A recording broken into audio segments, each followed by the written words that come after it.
अगर पाकिस्तान भारत को झूठा बदनाम करने की कोशिश कर रहा है तो साफ तौर पर रविशंकर प्रसाद ने कहा कि आप उसके झूठे प्रोपेगेंडा से प्रभावित क्यों हो गए।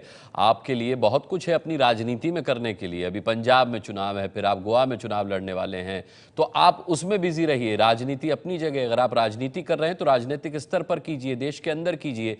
आप पड़ोसी मुल्क की बातों में आकर के अपने देश की सेना पर ही सवाल क्यों उठा रहे हैं। अब इस पर कांग्रेस के नेता संजय निरुपम का भी बयान आया है, वो भी ऐसा ही सवाल उठा रहे हैं। कांग्रेस ने सर्जिकल स्ट्राइक पर सवाल उठाए। पी चिदंबरम साहब का जिक्र अभी आपने सुना, रविशंकर प्रसाद ने किया, लेकिन अब संजय निरुपम की तरफ से भी सवाल उठाए गए हैं।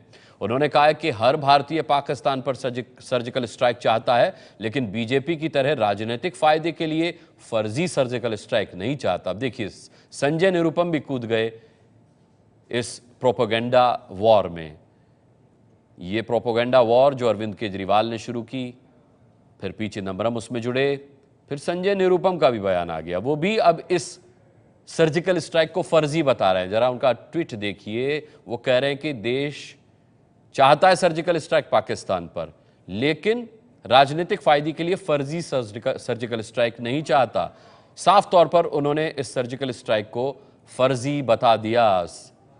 संजय निरुपम साहब इस वक्त हमारे साथ फोन लाइन पर जुड़ गए हैं। संजय निरुपम साहब, ये जो हम मतलब निकाल रहे हैं, यही मतलब है ना इसका कि देश के राजनीतिक फायदे के लिए फर्जी सर्जिकल स्ट्राइक नहीं होनी चाहिए। देश चाहता तो है पाकिस्तान पर सर्जिकल स्ट्राइक हो, यही मतलब है ना? बिल्कुल, हम सारे भारतीय ये चाहते हैं कि पाकिस्तान के अंदर पीओके में खासकर जो आतंकवादियों के ठिकाने हैं उनके ऊपर हमले हों, सर्जिकल स्ट्राइक हो और उसके जरिए आतंकवादी ठिकानों को। तो हो तो गया संजय निरुपम साहब, हुआ तो। डीजीएमओ ने बयान दिया है, डीजीएमओ ने बयान दिया था सर्जिकल स्ट्राइक वाला। बात तो सुनिए, बात सुनेंगे कि बीच में बोलेंगे? नहीं नहीं नहीं, आपने कहा ऐसा होना चाहिए, मैंने कहा ऐसा हो चुका है, सेना ने बताया।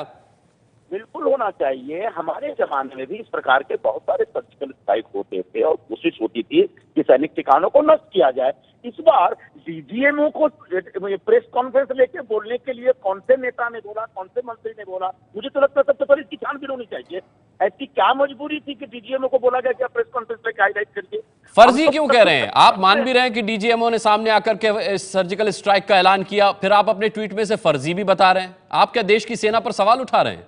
पूरे देश पर सुनो, देश के सेना पे तो नरेंद्र मोदी सवाल उठाते थे जब वो पोजीशन में थे। वो हमारी सेना को वीक कहा। नरेंद्र मोदी की बात मत कीजिए ना, कि वो आपके आइडियल थोड़े ही हैं। अरे भाई संजय निरुपम, वो आपके आदर्श नहीं है ना। आप अपने ट्वीट की बात कीजिए। क्या आप फर्जी बता रहे हैं इस सर्जिकल स्ट्राइक को?